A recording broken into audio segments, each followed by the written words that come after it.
जीवन खपाने वाले आदरणीय कल्याण सिंह जी, प्रदेश भारतीय जनता पार्टी के अध्यक्ष श्रीमान लक्ष्मी नारायण वाजपेयी जी,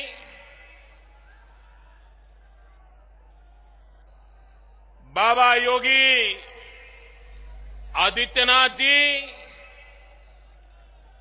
राष्ट्रीय महासचिव श्रीमान अमित भाई शाह, श्रीमान लालजी टंडन जी, श्रीमान ओम प्रकाश सिंह जी, भाई विनय कटियार जी, डॉक्टर रमापति जी, श्रीमान सूर्य प्रताप जी, मंच पर विराजमान भाजपा के सभी वरिष्ठ महानुभाव और विशाल संख्या में पधारे हुए मेरे प्यारे भाई और बहनों,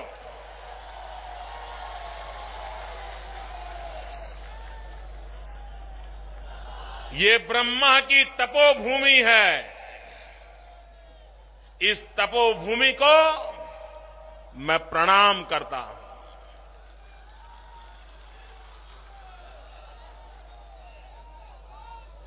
मेरे जीवन में ब्रह्मा जी की इस तपोभूमि का विशेष स्थान रहा है। यहां बहुत कम लोगों को शायद पता होगा, जब मैं भारतीय जनता पार्टी के संगठन महासचिव के रूप में कार्य कर रहा था, उस समय 2001 में यहां की चुनावी तैयारियों को लेकर के हर विधानसभा क्षेत्र का रिव्यू करने के लिए मेरा दौरा चल रहा था। हर जिले में मैं जा रहा था और संगठन महासचिव के नाते मेरा आखिरी कार्यक्रम बहराइच में हुआ था और यहां पर मुझे सूचना आई कि मैं अपना कार्यक्रम स्थगित करके दिल्ली जाऊं। मुझे पता नहीं था मेरा दौरा क्यों स्थगित किया गया। मैं दिल्ली गया, वहां और कामों में व्यस्त रहा, लेकिन अचानक बाद में मुझे सूचना मिली कि मुझे अब संगठन महासचिव का काम नहीं करना है। बहराइच संगठन महासचिव के नाते मेरा आखिरी कार्यक्रम हुआ और बाद में भारतीय जनता पार्टी ने मुझे मुख्यमंत्री का दायित्व दिया। मुझे गुजरात जाना पड़ा और एक नई जिम्मेवारी को मैंने प्रारंभ किया और एक प्रकार से संगठन महासचिव का आखिरी कार्यक्रम मेरा ब्रह्मा जी की इस तपोभूमि में हुआ था और इसलिए भी मेरे लिए इस स्थान का अत्यंत महत्व है और इसलिए भी मैं फिर एक बार इस तपोभूमि को प्रणाम करता हूं। भाइयों बहनों, मौसम बदल रहा है।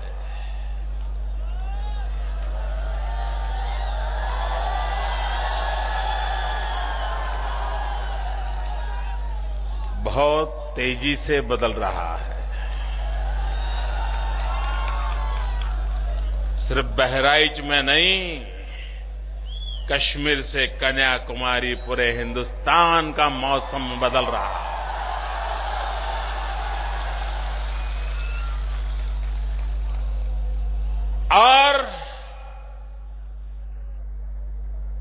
जो लोग सत्ता के नशे में डूबे हुए हैं, जिनके लिए सत्ता एक मौज का साधन बन गया है, जिन्होंने सत्ता का उपयोग अपने सुख और ऐशाराम के लिए किया है, ऐसे सब लोगों को एक भारी संकट का एहसास हो गया है। मित्रों, इतना विरोध हमारा क्यों हो रहा है? इसलिए कि उनकी सत्ता जाने वाली है, इसलिए कि आने वाले चुनाव में उनके लिए पराजय निश्चित लिखा है।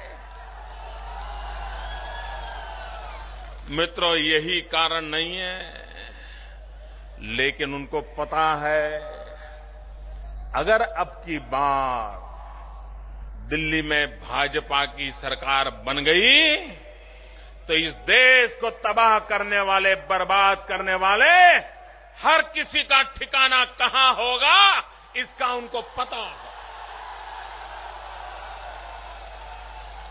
और मैं देशवासियों को विश्वास देता हूं,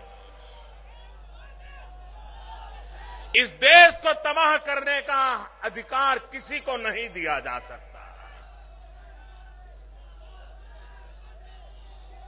और जिस प्रकार से वोट बैंक की राजनीति की जा रही है, वोट बैंक की राजनीति के लिए जिस प्रकार की बयानबाजी की जा रही है, मैं उत्तर प्रदेश के सत्ता में बैठे हुए शहंशाहों को पूछना चाहता हूं, क्या कारण था आपने भारतीय जनता पार्टी को बदनाम करने के लिए हमारे 2 विधायकों को जेल में बंद कर दिया और आप कानून के सामने टिक नहीं पाए?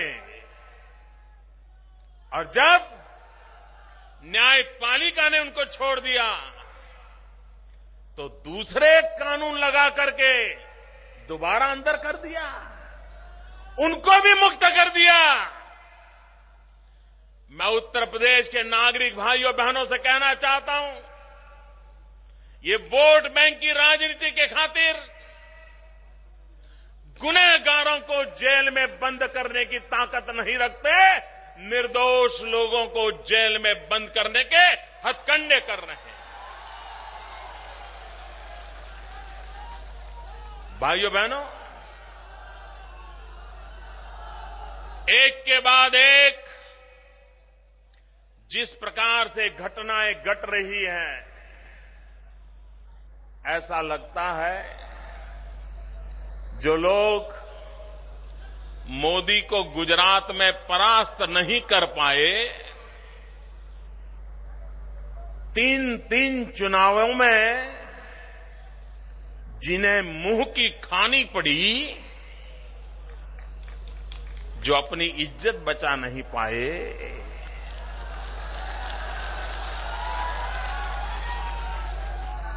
जिन्हें लगता है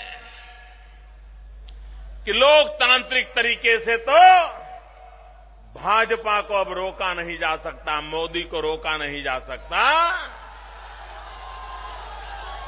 इन्होंने दूसरे तौर तरीके अपनाए हैं। कभी सीबीआई को पीछे लगा दो, कभी इंडियन मुजाहिदीन को खुली छूट दे दो,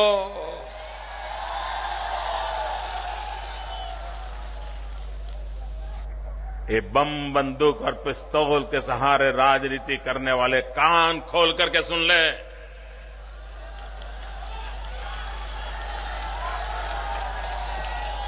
हम दूसरी मिट्टी की पैदावार है।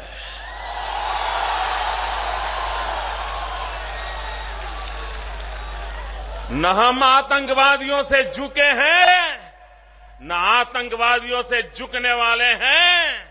हम आतंकवादियों को झुकाकर रहेंगे, जड़ मूल से साफ करके रहेंगे।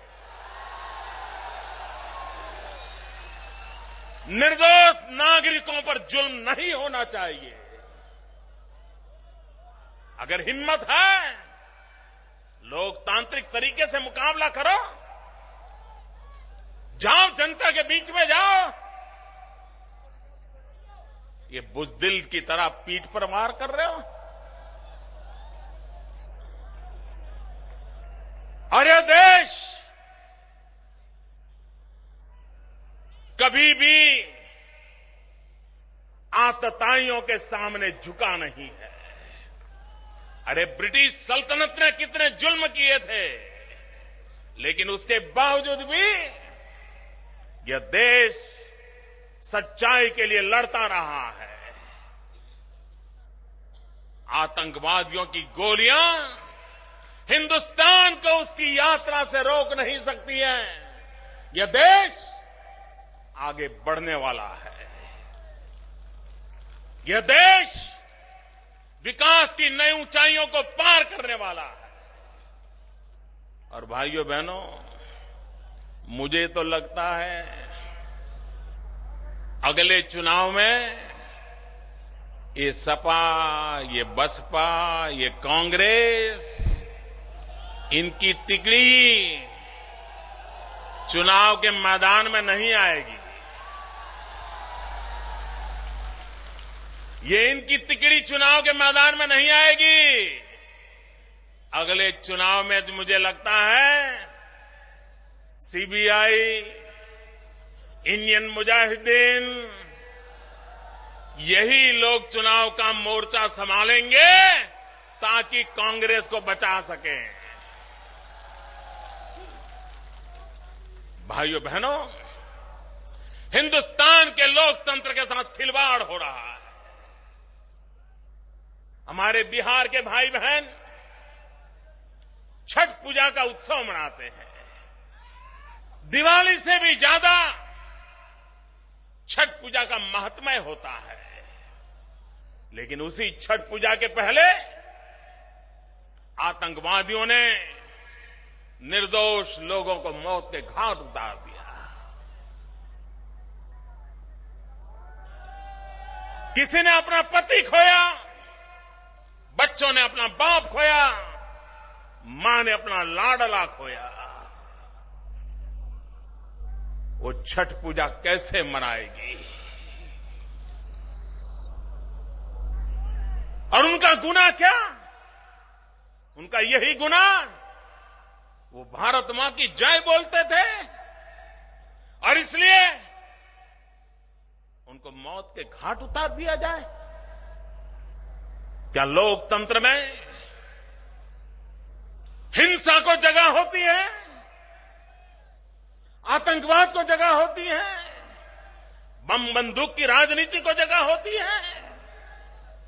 भाइयों बहनों, लोकतंत्र में हिंसा का कोई स्थान नहीं होता है। लोकतंत्र में हरेक को अपनी आवाज उठाने का अधिकार होता है। और इसलिए भाइयों बहनों, इस देश में लोकतंत्र पे हमले हो रहे हैं। आपको जानकर के हैरानी होगी, अभी भारत सरकार के सूचना प्रसारण मंत्रालय ने हिंदुस्तान के टीवी मीडिया वालों को एक एडवाइजरी जाहिर दी है, एक आदेश जारी किया है। क्या आदेश दिया है?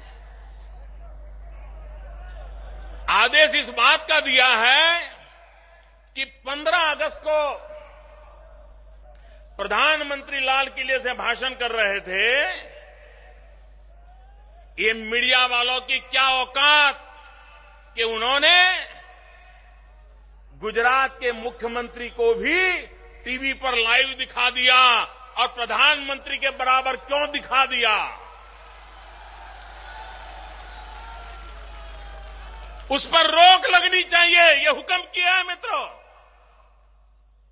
लेकिन हुक्म कब किया? अभी एक हफ्ते पहले किया। 15 अगस्त की घटना और आदेश कर रहे हैं अभी हफ्ते पहले। हफ्ते पहले क्यों करना पड़ा? उनको चिंता प्रधानमंत्री की गरिमा की नहीं है। उनको चिंता प्रधानमंत्री का भाषण लाइव टेलीकास्ट होता है, सामने मोदी का क्यों होता है उसकी चिंता नहीं है। उनको परेशानी इस बात की हुई कि 27 अक्टूबर को पटना में राजनाथ सिंह और मोदी भाषण दे रहे थे और दिल्ली में उनके शहजादे दे रहे थे। और मीडिया वालों ने गलती ये की कि शहजादे को दिखा तो रहे थे लेकिन सुनाने नहीं देते थे।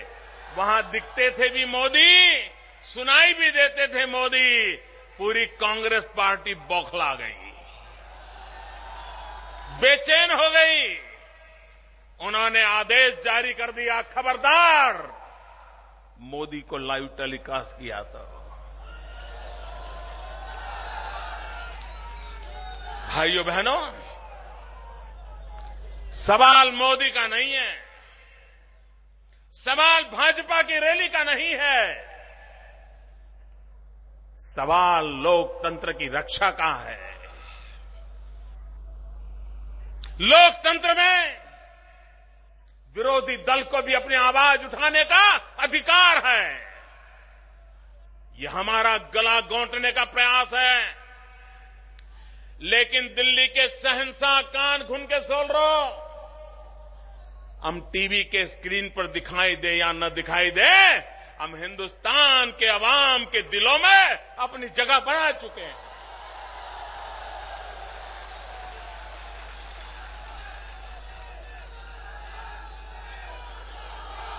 भाइयों बहनों, कांग्रेस पार्टी ने और उसके चेले चपाटों ने 60 साल तक इस देश में राज किया है।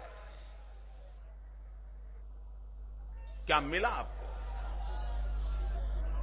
भाइयों बहनों, बताइए मुझे, आपके गांव में जो गरीब है उसकी गरीबी में कोई फर्क पड़ा है?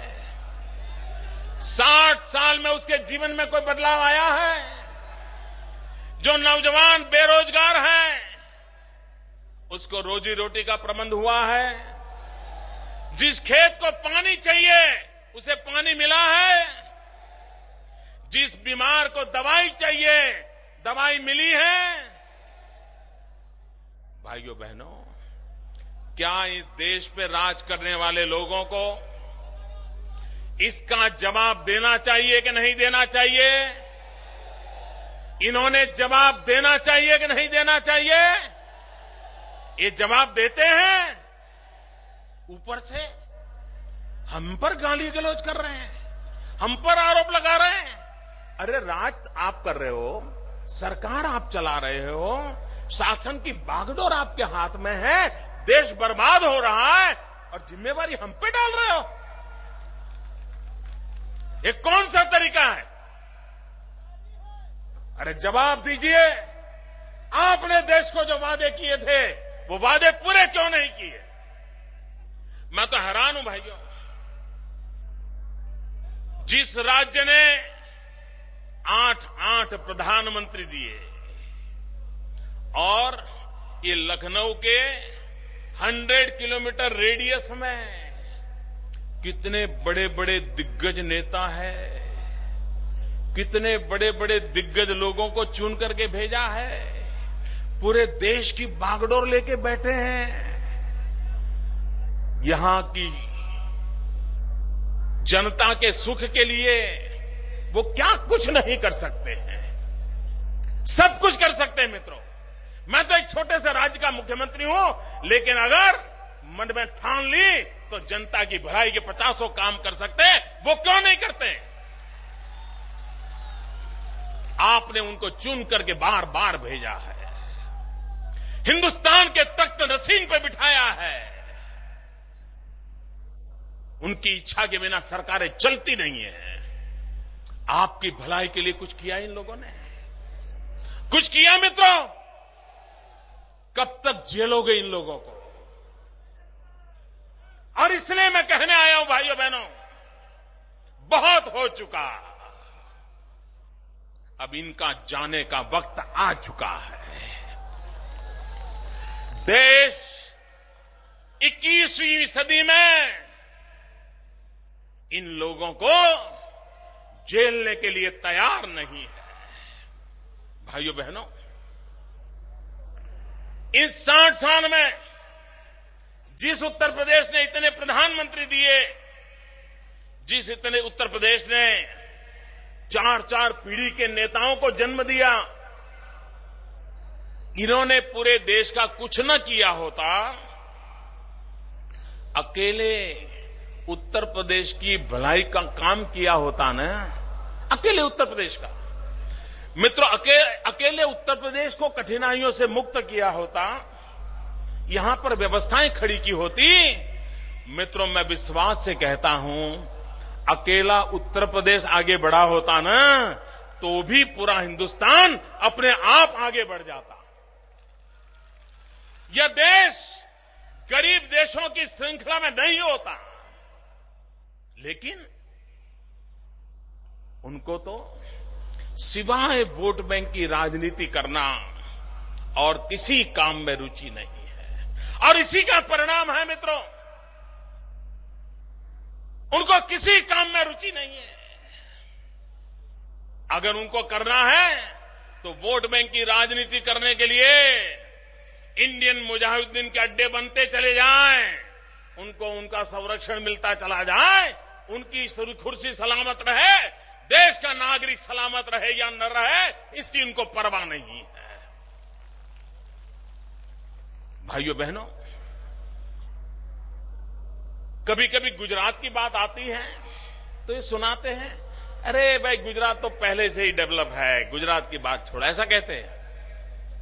मैं आपको बताता हूं, जब मैं गुजरात में मुख्यमंत्री बना तो शुरू में लोग मेरे पास क्या बात करके आते थे, जो भी मिलने आता था वो कहता था, मोदी जी कुछ तो करो, कम से कम शाम को खाना खाता समय तो बिजली दो, रात को भोजन करने समय तो बिजली दो। भाइयों बहनों, गुजरात में गांव में शाम को बिजली नहीं मिलती थी, मां बीमार हो पंखा नहीं चलता था, बच्चे की एग्जाम हो पढ़ना चाहता था, बिजली नहीं आती थी।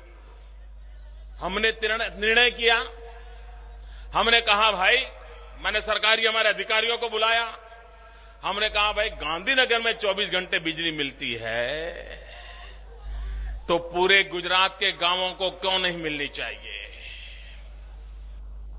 हमारे अफसर ने कहा साहब संभव नहीं है, क्योंकि 2000 मेगावाट बिजली की कमी थी। मैंने फाइल पे लिख दिया, मैंने कहा हमें रास्ता खोजना है और गांव में भी 24 घंटे बिजली हर घर को मिलनी चाहिए, इसकी व्यवस्था करनी है। जब विधानसभा में हमने इसका बयान दिया तो उस समय कांग्रेस के नेता, हमारे गुजरात के भूतपूर्व मुख्यमंत्री श्रीमान अमर सिंह चौधरी, जो विपक्ष के नेता थे, वो बाद में मुझे मिलने आए।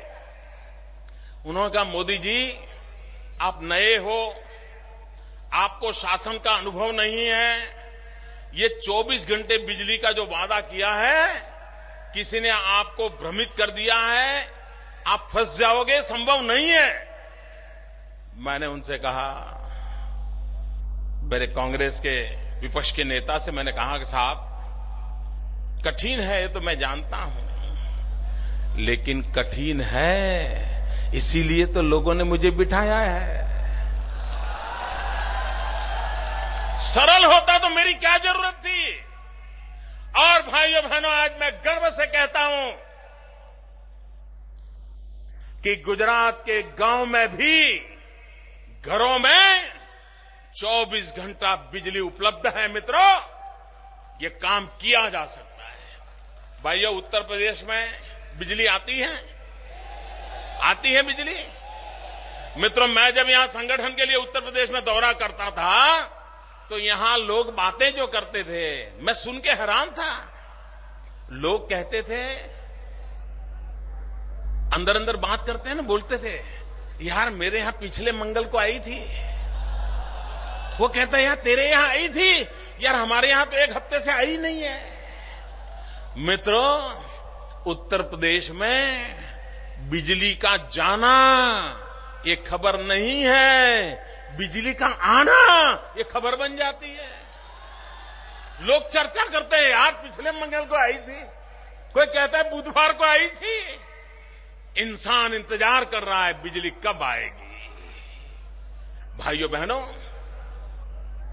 क्या बिजली अभी हमारे आपके नौजवान मुख्यमंत्री, मैंने सुना है कि उनके क्षेत्र में तो बिजली मिलती है, बाकी बिहार उत्तर प्रदेश को बिजली देने की उनको चिंता नहीं है। दूसरे खां साहब हैं, उन खां साहब के इलाके में भी बिजली जाती है, लेकिन उत्तर प्रदेश को बिजली नहीं दी जाती है।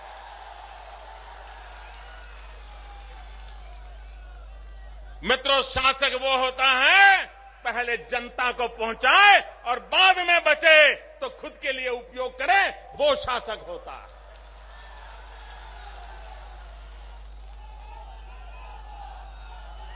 उत्तर प्रदेश के मुख्यमंत्री नौजवान है, उन्होंने मुझे एक चिट्ठी लिखी। उन्होंने कहा कि मोदी जी हमें लायन चाहिए, शेर चाहिए, शेर। उनको लगा होगा कि मोदी जी शेर की तरह दहाड़ते हैं तो हम भी यहां लायन ले आएंगे तो हम भी दहाड़ेंगे। यहां पहले मुख्यमंत्री थे, उनको हाथी का प्रेम था, अभी के मुख्यमंत्री को लायन का प्रेम है। वो लायन सफारी बना रहे हैं। उत्तर प्रदेश के लोगों को रोजी रोटी मिले या न मिले, वो लायन सफारी बना रहे हैं। मेरे मन में विचार आया, काश अच्छा होता कि उत्तर प्रदेश के मुख्यमंत्री गुजरात से सिर्फ लायन नहीं, लायन उन्होंने मांगे हैं, हमने दिए भी है, सिर्फ लायन नहीं, वो गिर की गाय मांगते, यहां के किसानों को गिर की गाय देते, वे हमसे बिजली मांगते, उत्तर प्रदेश के गांवों को, गरीब के घर तक बिजली देते, वे हमसे अमूल जैसा डेयरी का पूरा नेटवर्क की समझ मांगते, यहां के गरीब किसान जो पशुपालन करता है उनको जीवन में कभी कठिनाई ना आती, ऐसी कुछ बात मांगते, नहीं मांगा। इसके लिए भी समझ चाहिए ना, इसके लिए भी तो पता होना चाहिए ना कि भाई जनता के हितों के लिए क्या है। भाइयों बहनों, हिंदुस्तान के अंदर मैं देख रहा हूं यहां 2 दल ऐसे हैं, सपा और बसपा, इन दोनों के बराबर की स्पर्धा चलती है। और स्पर्धा किस बात की चलती है? उनके बीच में स्पर्धा इस बात की चलती है कि सबसे ज्यादा क्रिमिनल किसके खेमे में है। क्रिमिनलों को जमा करने की स्पर्धा चल रही है।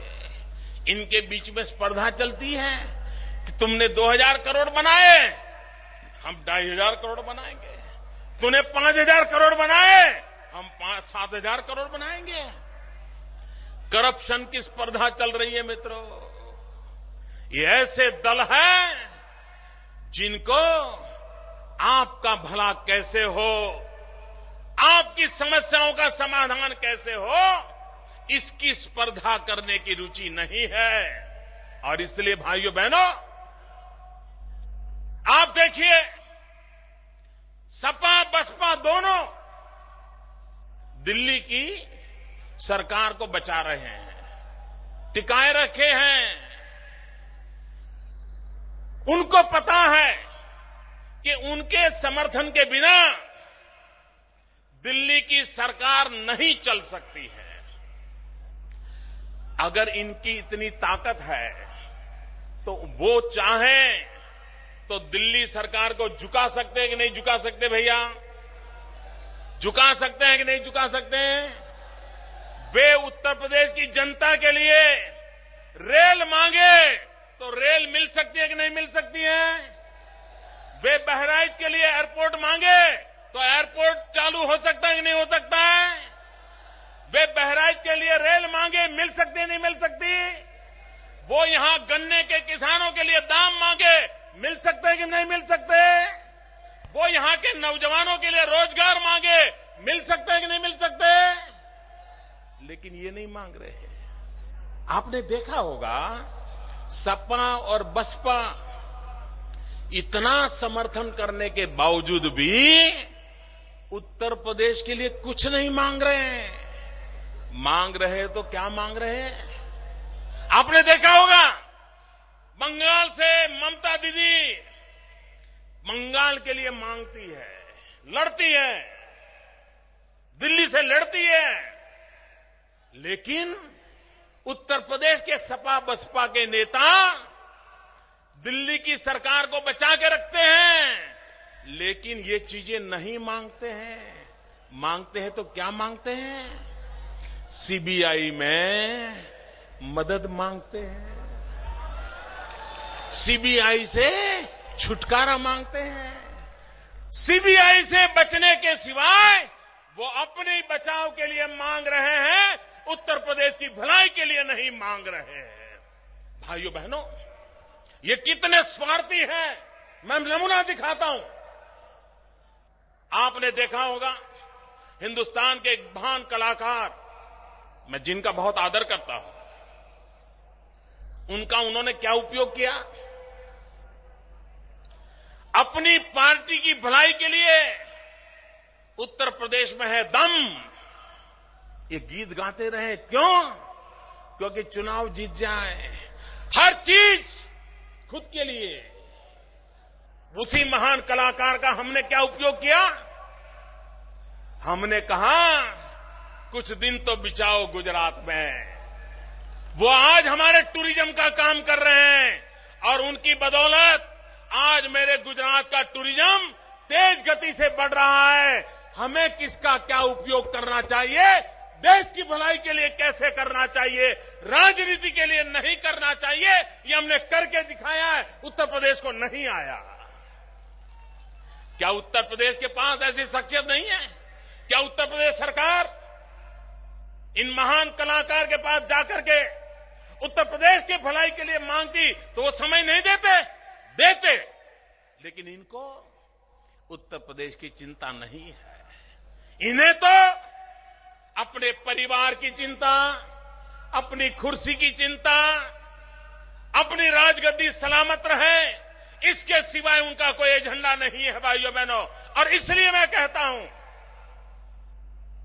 चाहे नाम कांग्रेस हो, चाहे नाम एसपी सपा हो, चाहे नाम बसपा हो, लेकिन इन तीनों का गोत्र एक है, चरित्र एक है, डीएनए एक है, मकसद एक है। इनको कभी अलग मत सोचना, इनको कभी अलग मत सोचना। भाइयों बहनों, ये कहते हैं गुजरात तो बहुत आगे है, वे आगे है। चलो गुजरात की छोड़ो, मध्य प्रदेश ये तो बीमारू राज्य माना जाता था ना। जैसा उत्तर प्रदेश का बीमारू राज्य में गिनती होती है, वैसी ही मध्य प्रदेश की बीमारू राज्य में गिनती होती है ना। उसके बावजूद भी मध्य प्रदेश की जनता ने 10 साल से भारतीय जनता पार्टी को मध्य प्रदेश की सेवा करने का अवसर दिया। और आज मैं सीना तान करके कहता हूं कि मध्य प्रदेश का किसान, जिसको पहले सिंचाई के लिए पानी नहीं मिलता था, ये हमारे शिवराज सिंह की कमाल है कि मध्य प्रदेश के किसानों को खेतों तक पानी पहुंचाने में सफलता पाई। भाइयों बहनों, जिस मध्य प्रदेश का विकास दर शिवराज सिंह के आने से पहले -4 था, उन्होंने आज हिंदुस्तान में सर्वाधिक 11% विकास दर करके एक नया इतिहास कायम कर दिया। कृषि क्षेत्र में क्रांति करके दिखाई, वहां के किसानों का भला किया। बिजली, मध्य प्रदेश में बिजली नहीं थी, अंधेरा था। 50 साल में कांग्रेस ने जितनी बिजली पैदा की, उससे ज्यादा बिजली 10 साल में शिवराज सिंह चौहान की भाजपा सरकार ने पैदा की। इतना ही नहीं, रास्ते, भाइयों बहनों, 50 साल में मध्य प्रदेश में जितने रास्ते बने थे, उससे ज्यादा रास्ते 10 साल में भाजपा के शिवराज जी ने बना दिए। बीमारू राज्य बीमारू से बाहर निकाल दिया। क्या उत्तर प्रदेश नहीं निकल सकता भाइयों? उत्तर प्रदेश निकल सकता है। उत्तर प्रदेश कठिनाइयों से बाहर निकल सकता है। भाइयों बहनों, उत्तर प्रदेश में भी बहुत ताकत है। यहां के नौजवानों में सामर्थ्य है, और मैं तो उत्तर प्रदेश की ताकत को भली भांति पहचानता हूं। उत्तर प्रदेश का कोई जिला ऐसा नहीं होगा, कोई तहसील